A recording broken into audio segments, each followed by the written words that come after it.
pumped about today's guest, Paul. Yeah, Paul Gellatly, also known as the Tattooed Gardener. Cool guy. He has a career that was at the Toronto Zoo, and now he's the Director of Horticulture at Toronto Botanical Gardens. And there's some things you're going to find out about him today that I didn't even know. You're talking about passion, Frank. You're talking about Paul. I think that's why his name starts with a P. Passionate Paul is his whole shtick. I love the stories he told us, and he just really gets into life and gardening as a whole, and that's what we're all about. And today we're going to focus a little bit on decisions. So I am so excited today to invite a gardener who is like no other, aka the Tattooed Gardener. That's how he's known by many, but he's also known by Paul Gellatly. I hope I added the Scottish in there. Yeah. So right now, currently the Director of Horticulture at Toronto Botanical Gardens, but has a vast career that includes the Toronto Zoo. Paul, great to have you here today on Life Seeds. Thank you so much. It's really exciting to be here. I think it's a really cool idea. This is big, Paul. You are our first guest. So not gonna lie, you're setting the stage, but I know the bar is going to be set as high as the tallest growing tree, Frankie. Oh wow, that was great. that was blooming good. That was so Paul, I know a little bit about you in terms of the last few years, and I followed you as the Tattooed Gardener for several years. But tell me how you got into gardening. When did you get dirt under your fingernails, and a little bit about your journey? Yeah, so I mean, I've been gardening pretty much my whole life. My dad was a gardener, so we always had the vegetable patch in the backyard and the asparagus garden and every fruit tree you can think of in the backyard. So I was climbing those fruit trees, picking off, fruit when I was 5 and 6, 7 years old. I really got into it when I was in my probably early teens, 13, 14 is probably when I sort of got the bug. And I got out there and I finally convinced my parents to let me have a garden. And I wanted it out front where everybody could see it. I didn't want it stuck in the backyard. I wanted it right on the sidewalk. So I dug a little patch and very quickly took over what my father had done. And it just sort of spiraled from there. I mean, I kept into it. I was the director of the Waterloo Horticultural Society when I was 16. So it sort of, I was taking flowers down to Conestoga Mall to the flower shows and snipping off my dahlias and collecting. Dahlias was actually the first one I started collecting.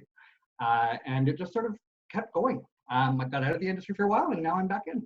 That's so cool. It is. When you think about that, 16, yes. And when you think about horticultural societies, they're typically, like, I've done a lot of horticultural talks. No, they don't you skew to 16-year-olds. Really? Yeah. I have a quick question though, Paul. What did mom and dad do? My parents actually owned a music store when I was growing up. So they a classical jazz and blues record shop. So I worked there as well.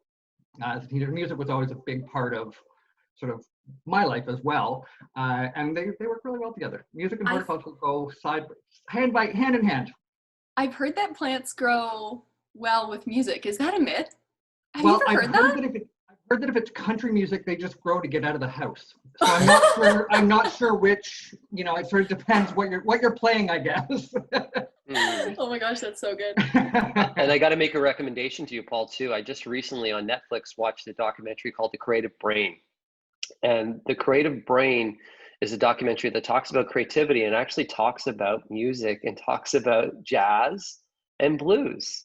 And gardening itself is a creative expression. Yes, absolutely it is. It's as I like to say, the slowest of the performing arts. Oh, I love that. So tell me about today. Today you are the Director of Horticulture at Toronto Botanical Gardens. What does that involve?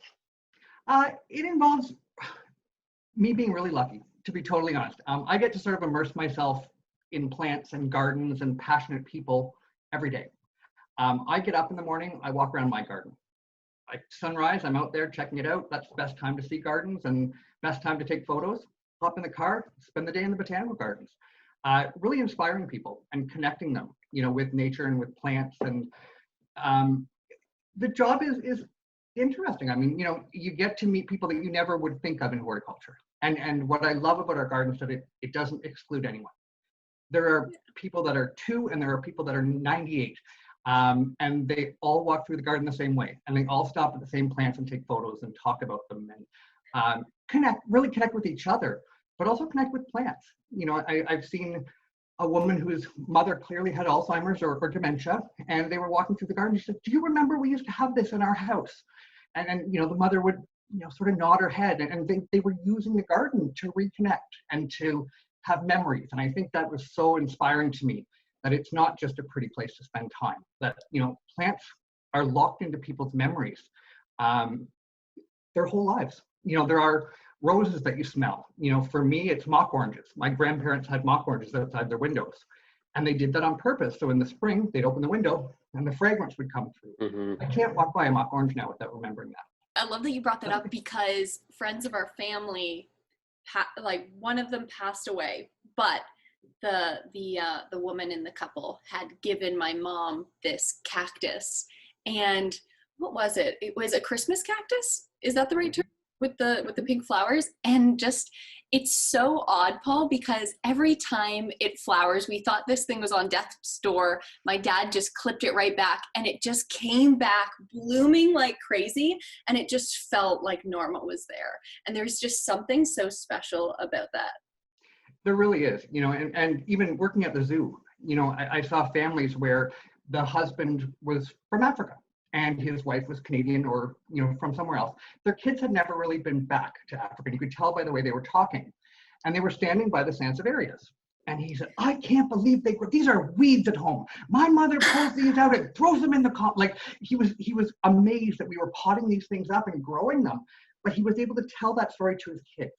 And he was able to connect them to history of himself and of his family. And I just thought that was so neat to offer the venue to have that happen and to sort of facilitate that. So when people think about the Toronto Zoo, you often don't think about the plants that are at the zoo, and a lot of the experience for the animals there are a little bit about the plants, and you kind of try to up the game there a little bit as well while you were there at the Toronto Zoo. For sure. I mean, they have one of Canada's largest tropical plant collections, and no one really knows them for that. And they have acres and acres and acres under glass. So when we're, freezing in the winter and not sure what to do, there's nothing better than walking through one of those pavilions where you've got, full-size Benjaminas and all these things that you might buy as $1.25 at the corner store. And you're able to see them as you would there and really sort of immerse yourself in that experience. So I think that's, it's underrated at the zoo for sure. Horticulture there is amazing. They have one of the best plant collections I've seen. And I was lucky enough to sort of be the curator of that for a couple of years. Speaking to that and the different exhibits that they have, I have never really thought about the fact that you are really trying to bring in the culture, the geographic area, the topography and everything into all of the exhibits because you think you're just there to see the animals. What's your favorite exhibit? Which one are you just bursting with pride about? They're all amazing in their own way. The pavilions are sort of set up biogeographically. I would say the Indo-Malaya Pavilion is probably my favorite. Just the plant material from there is amazing, and you can't not connect with the orangutans.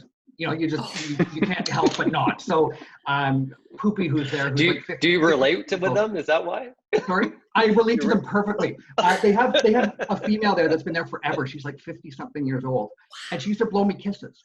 And I was just taken by that because she would just every time she saw me.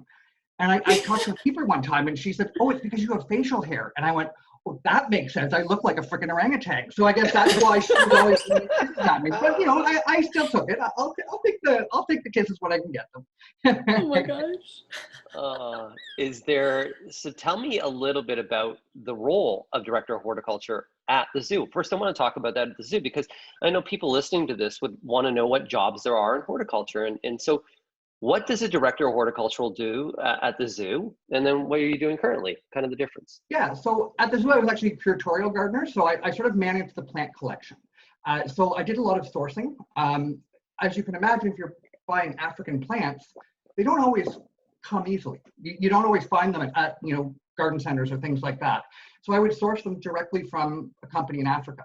And then we would grow the seeds in the greenhouse, grow them up in some cases for 10, 12, 15 years before they would even go into the pavilions. So a lot of plant families, we're putting plants in tanks and in enclosures.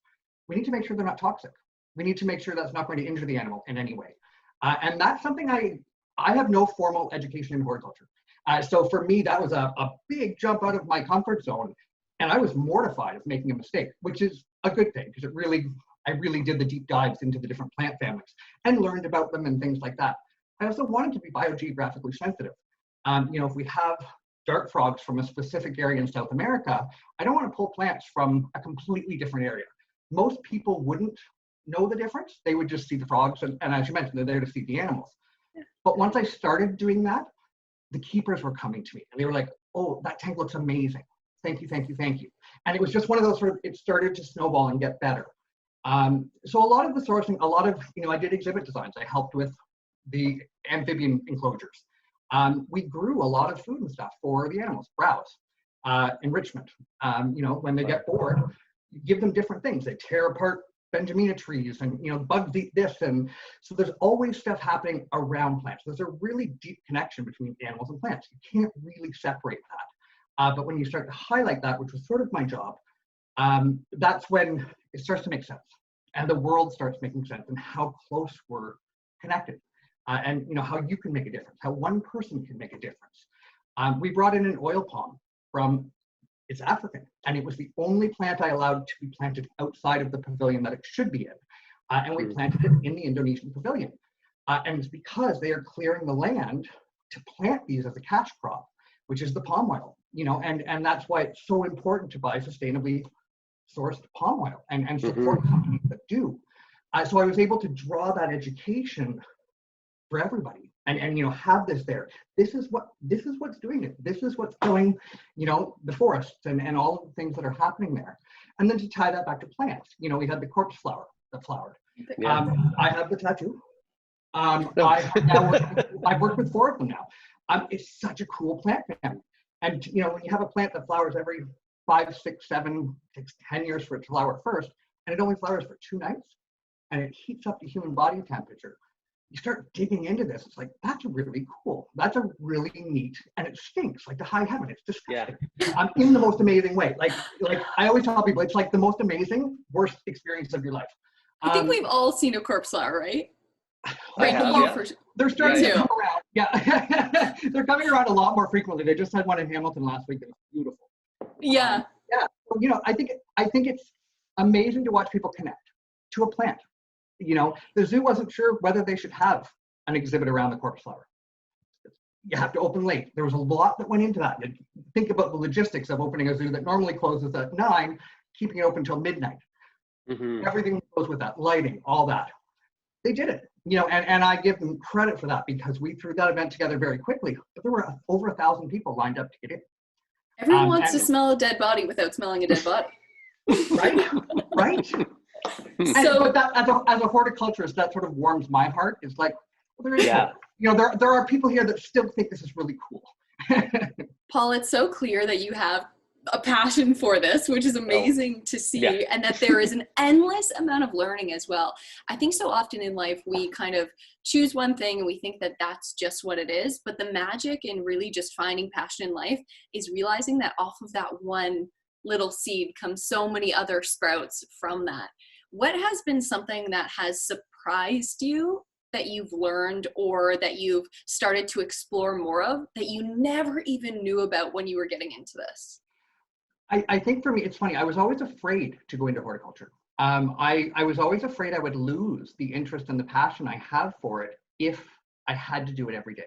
If I had to get up and do this, would I still love it? And I was an employment counselor for 10 years. I helped people find jobs, and I worked with new Canadians, and I worked with adults with disabilities and things like that. So I really was immersed in employment. And I sort of woke up one day and I went, I need to take my own advice. I have to. What do I love doing? And it was plants.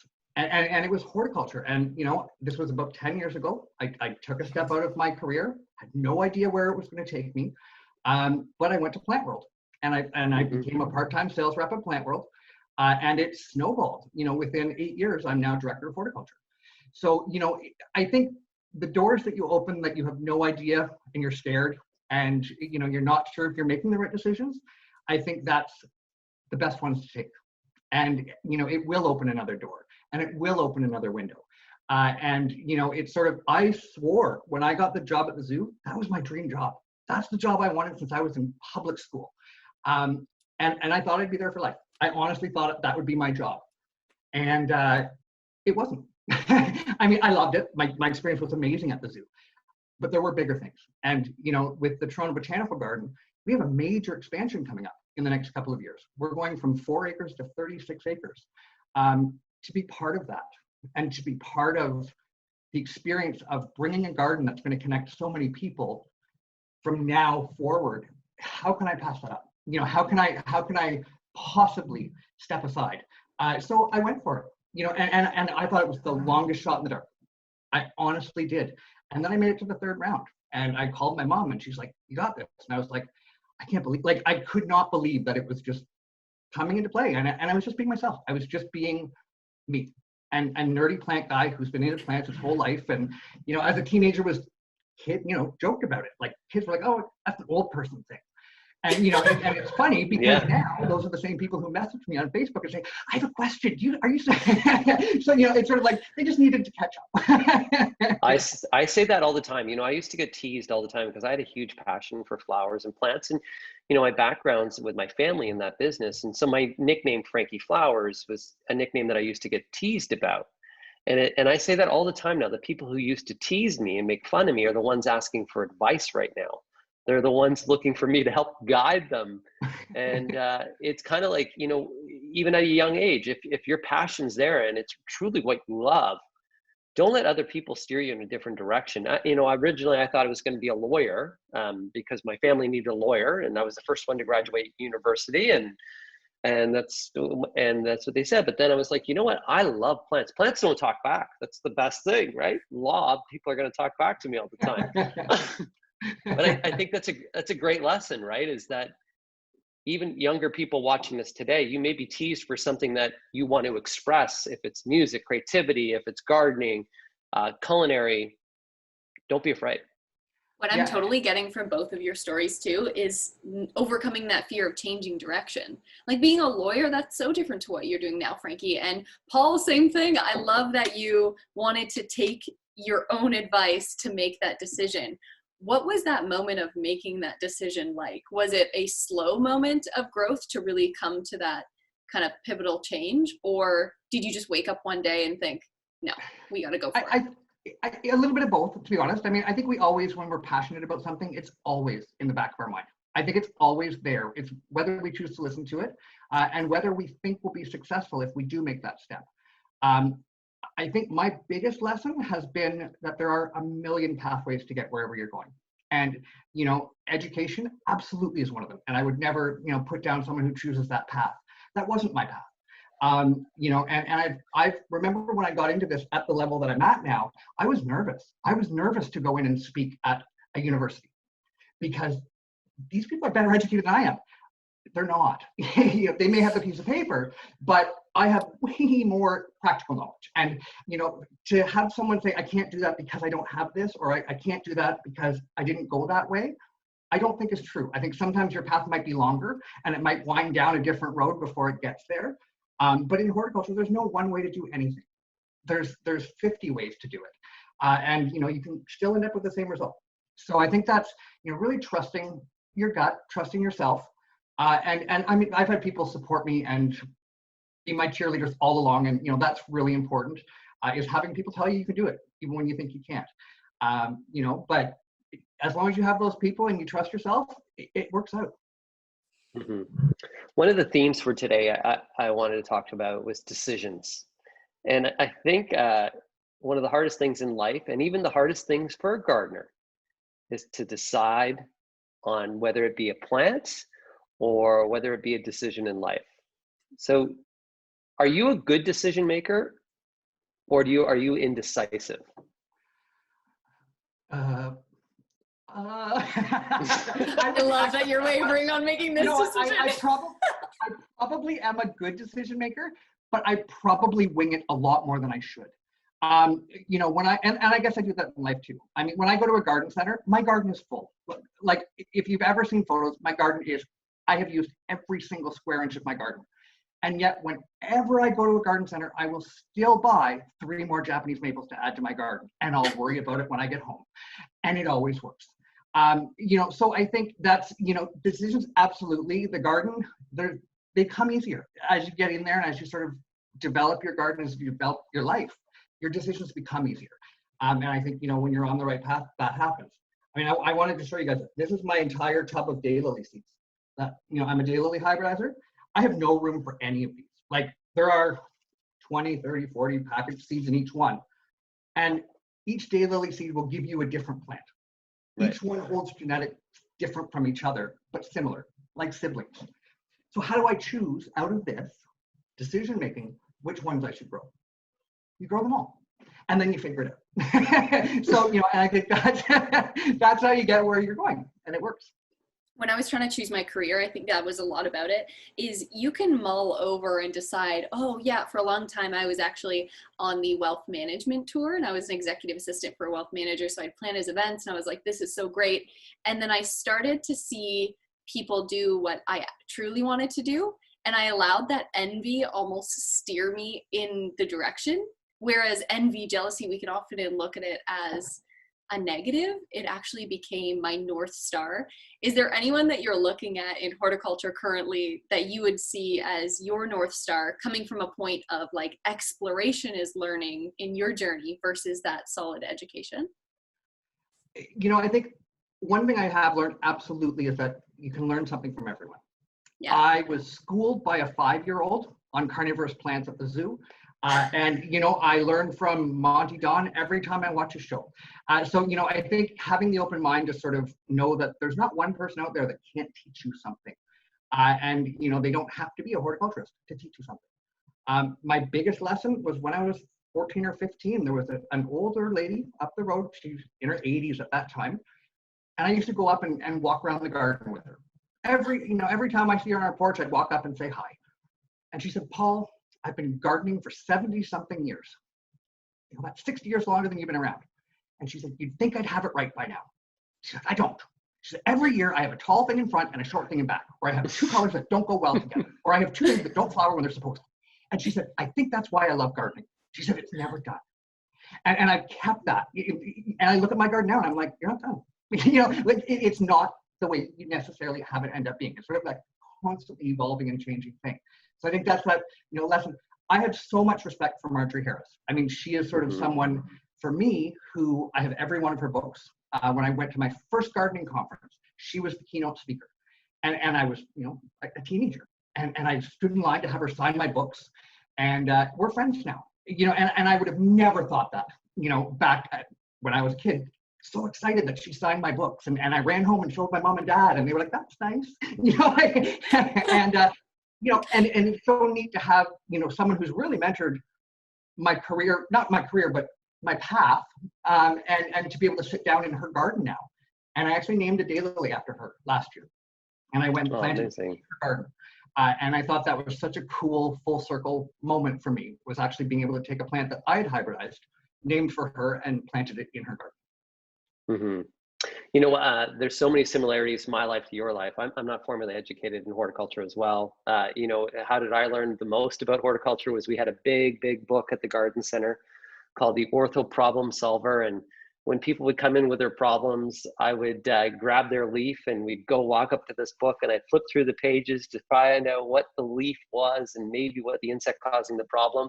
And then I would listen to people at the garden center as well with their questions and them telling me their tips. And even when you go to talks, you actually learn more.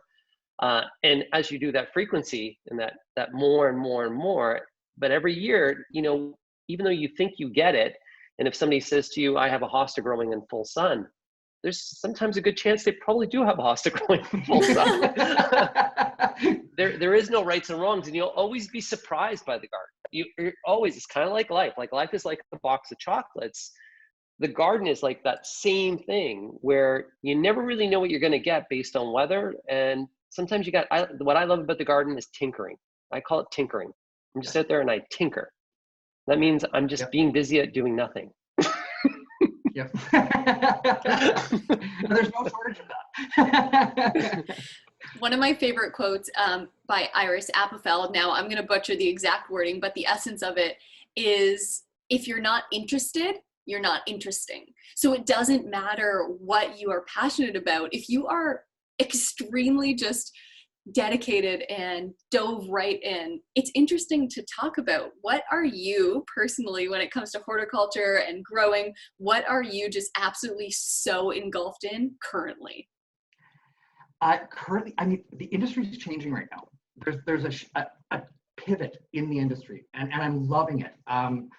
There's, these plant collectives are popping up, and there are these Instagram groups, and it's people who, whether they had to or whether they took the opportunity to, because now they have the opportunity to, are starting plant businesses, and they are growing, and they're importing, and they are building these communities.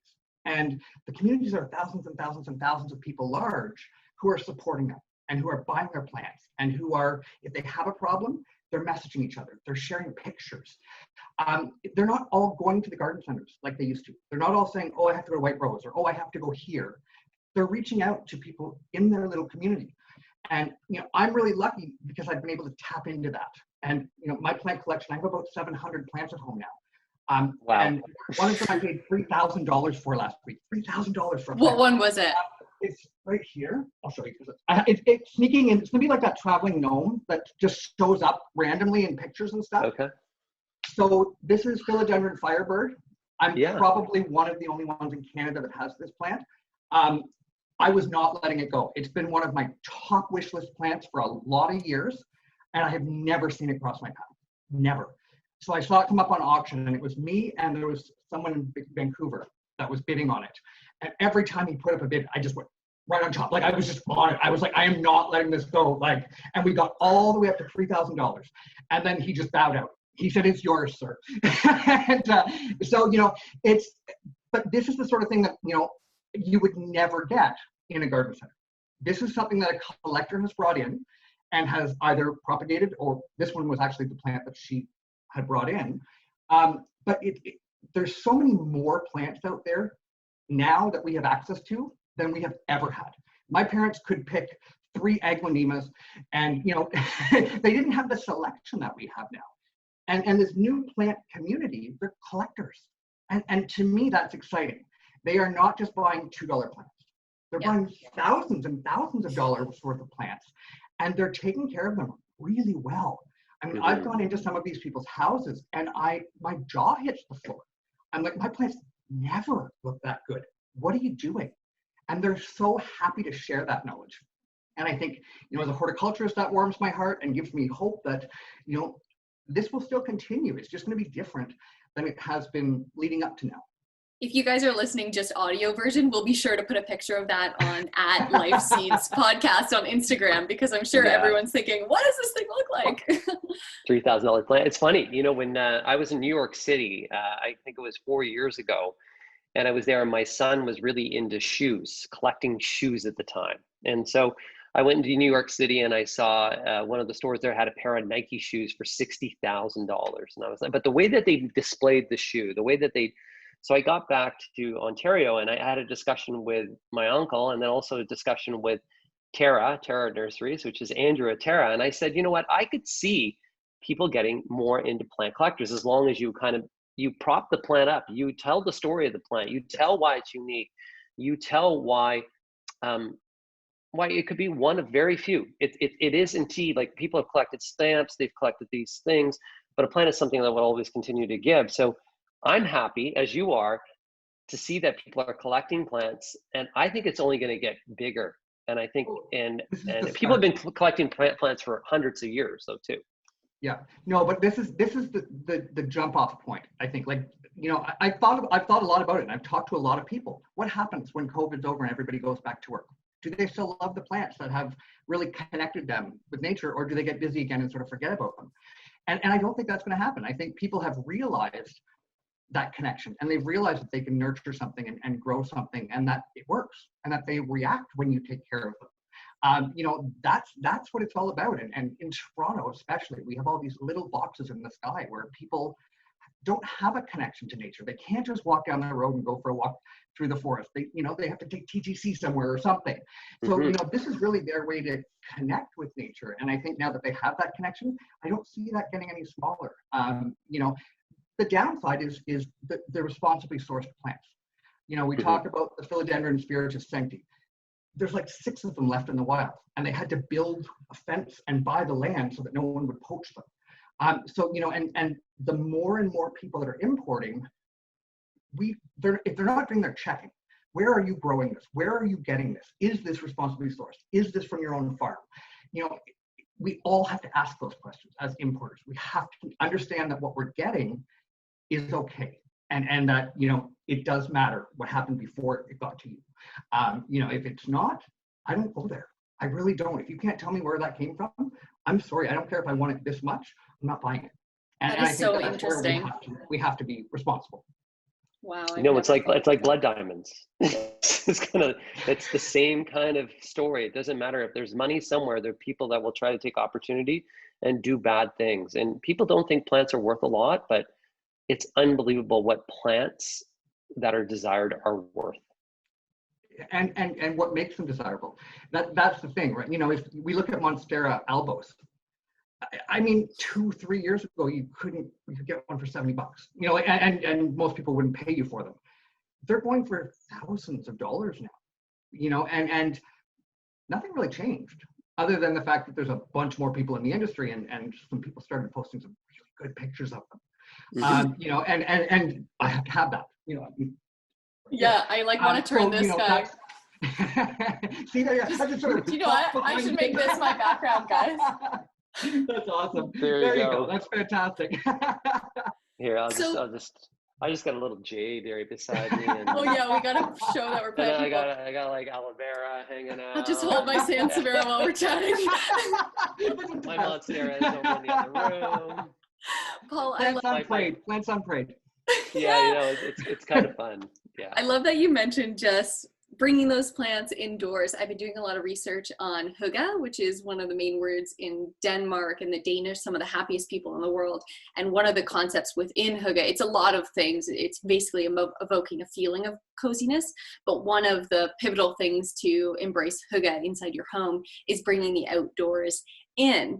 And something for me that I've noticed bringing the outdoors in, and obviously embracing so much plant life in our condo, is that it just creates these amazing rituals, like watering every single month, or just seeing if they need water, wiping down their leaves. Just, it makes me feel so good when I wake up in the morning and I open up the shutters and I see the sun is shining through, and I'm like, here you go, my babies.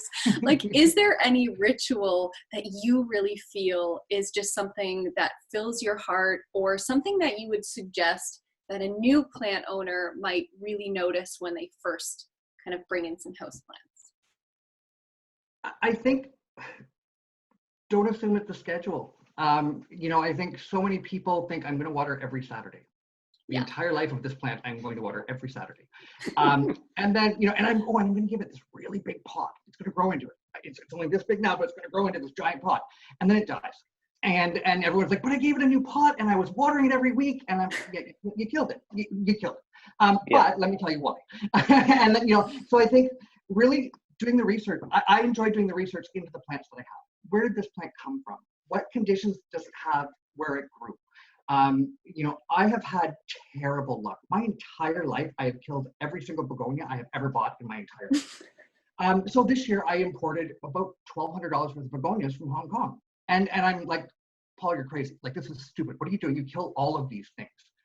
And I needed to challenge myself. I think, we go through this, you have to challenge yourself in horticulture. And I think, if you're just getting into it, that's a challenge on its own. You don't need to challenge yourself any more than just getting your first one.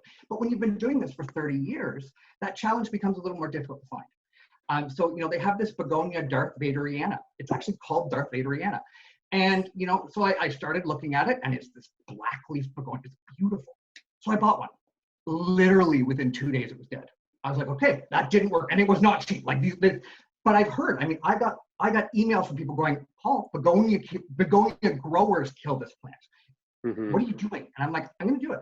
Bought another one, killed it. It lasted a couple of weeks. I now have one that I've had for like 4 months.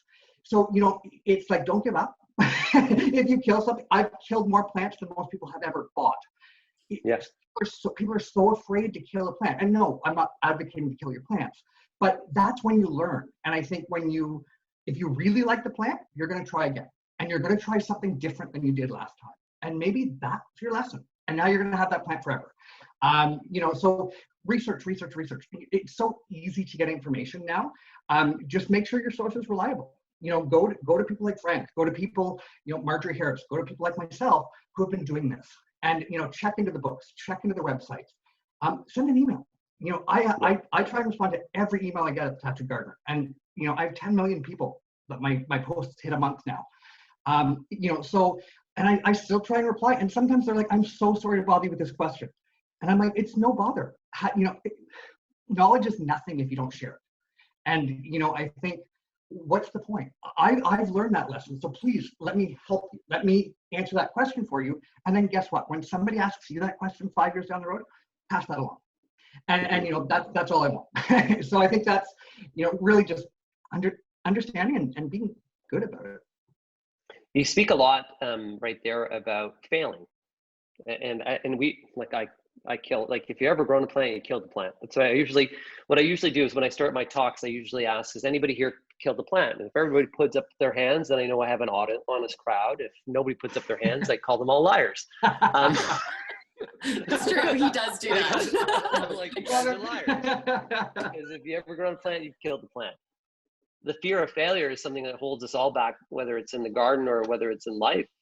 But a lot of the times I call it your garden groove. Sometimes it takes you a couple shots at something to find that groove, and not to be fearful of failure. It's like, what happened? What could I learn from this at this moment with this plant? And try to figure out location and just some things variables that you can change ever so slightly to be successful. Yeah. And as a career counselor, somebody that helps people with employment, it's kind of the same thing. It's 100% the same thing. You're absolutely right. And it's, as you said, it's in life and in the garden and in relationships and everywhere else. There's failures, and that's where you sort of grow, and that's where you learn. And then you take that to the next step, and you take that to your next garden or your next relationship or your next job. And you learn and you build, and, hopefully by the time you decide that you're not doing that anymore, you're sort of where you want it to be. Yeah. You figured out your manure. Yeah, exactly. That's so true. That's so true. Paul, what is a legacy you want to leave? Because it sounds like these plants just will continue to grow, whether we all become mulch or not. It's true. It's funny. I've been thinking a lot about that. I mean, I'm 43, so I've got 20 years or so left in my career. I was going to say, oh my gosh, come on, in my Paul. career. I'm hoping I'm lasting longer than that. Optimism, man. As far as a legacy goes, I don't have kids. I'm probably not going to have kids. And when I make a daylily and register it, I feel like that's a little piece of my legacy that's going to outlive me. But I've been thinking about it on a bigger scale. With the horticultural industry in general. We're working on this big expansion with the TBG right now, and the garden director Harry is amazing, and this is his want, and before he retires, he really wants this to happen for Toronto and for Canada, and to have this horticultural destination in Toronto. And I respect that so much, and I'm doing everything I can to make sure that happens properly. But there's something missing in that, and it's a conservatory. It is this a tropical glass house where I know that people are connecting to tropical plants. I know that that's an area of the industry that we're not able to tap into right now. We don't have the infrastructure, we don't have the facilities. So I feel like that might be mine. In 20 years, big capital campaign to have a big conservatory added to the botanical garden. Something like that, just that I can go, yeah, you know what? I'm leaving something. And it's something that I think is important. And I can't think of anything more important than connecting to nature. That's awesome. I would love to help you make that happen in time too. TBG, there's something coming up this summer too. I know you've been working with my good friend Tanya on as well. You're going to do some trials there. That's kind of exciting. Why don't you tell us about that a little bit too? Yeah, I actually met Tanya through when I worked at the zoo, and we were going to do some trials there, and just didn't end up happening. Wasn't meant to be. So when I got into the TBG, I called her, like, I think my first week there. And I said, so do we want to try this again? And she was, I love her. Like, I adored her so much. She came out, we laughed, and she got it. She understood me. She understood my passion. She understood why I wanted to do this. And it's an exciting time. The Toronto Botanical Garden is such a unique place. I mean, it's a free botanical garden. So anybody can walk through. You don't have to pay, you don't have to do anything aside from the $2.50 parking, which goes right back to the garden. Normal botanical gardens don't have the opportunity to connect with people that don't know they like plants yet. There are a lot of people who would never pay $20 to walk through a botanical garden, but they have no problem walking through a free park. And while they're in that park, they see something. It might be a Rudbeckia. It might be a metasequoia tree. It might be a tulip. That's that one thing that got them interested. And to have a place where you can do that for free, I think is such a cool opportunity. So that's what we're doing. The trial gardens are going to be amazing. Tanya's coming in. We've designed amazing beds. They're going to showcase some of their best stuff, and Ball Floral has an incredible catalog of plants. I've been going to their job trials, checking things out, and I'm always impressed. There's always something that I have to have in my garden. And that's what a botanical garden should be. You should be able to go to a botanical garden and go, oh my God, see what I saw today? I have to have that. And I think that's what's going to happen with this, is people are going to go, yeah, where do I get that? Where do I sign up? And going to the trials with Tanya is even better, because she's just as passionate as I am. And she'll take me to all the ones that I would never have even stopped at when I walk by. And I don't know if it's intuitive, I don't know what it is, but she'll stop at the yellow petunia and she'll be like, I have to tell you about bee's knees. And she'll tell you everything about that petunia, everything. And I'm like, I don't like petunias. Like, I really don't. I'm not a petunia guy. By the time I finish that row, all I've taken pictures of are freaking petunias. And I have to have them in my garden now. And it's her passion. And it was her story with that. And it was her showing me what the other yellow ones were and what bee's knees does. And I literally would never have even stopped there. So I'm really hoping that, what she was able to do with me, we're able to do for all of the visitors that sort of come through. And it's going to be an interesting, it's sort of a showcase / trial. I mean, we're not really formally trialing things, but we are going to do some, some social media voting and things like that. Which ones did you like? Which ones didn't you? And we expanded it into what used to be the kitchen garden at the TBG. The kitchen garden just wasn't working. The trees have grown up around it. It wasn't a full sun location anymore. And a lot of things were getting stolen. We planted vegetables and they were not even making it to being ripe. They were getting stolen. So, as a public park and as a botanical garden that's supposed to be doing things right and supposed to be sort of highlighting plants, we weren't really doing that very well with there. So we've switched it. So that's going to be part of the trial gardens this year as well, which will be really nice because they're actually raised beds. So I think, people are going to be able to connect with plants a little bit better if they're that much closer to them. That's awesome. I have a selfish question right now. You're the tattooed gardener. I am. How many tattoos do you have? You know what? I lost count. It's only on my arms. I only have my sleeves, and I've sort of been working away at them. My sister did get me a gift certificate for Christmas, so I will be adding to the tattoos shortly, whenever life gets back to normal and they can open again. I'm trying to decide what I want to do. A nice back piece, but I want to sort of incorporate my life, and it might be plants and animals. It might be a couple of the animals from the zoo with a bunch of plants.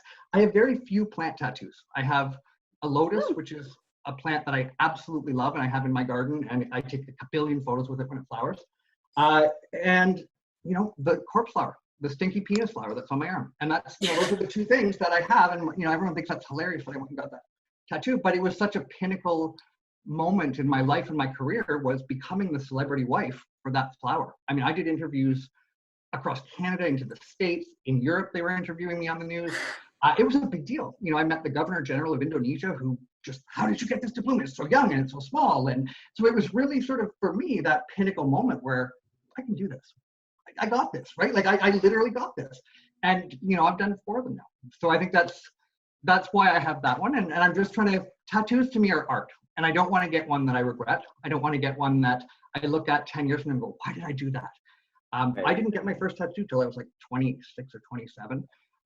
You know, and it's sort of, I'm very careful with the ones that I choose. So I have a tattoo of a tree frog that's on my chest over my heart that I got when I was 19 years of age. So there's some things that I need to do now with that tattoo because it no longer resembles a tree frog.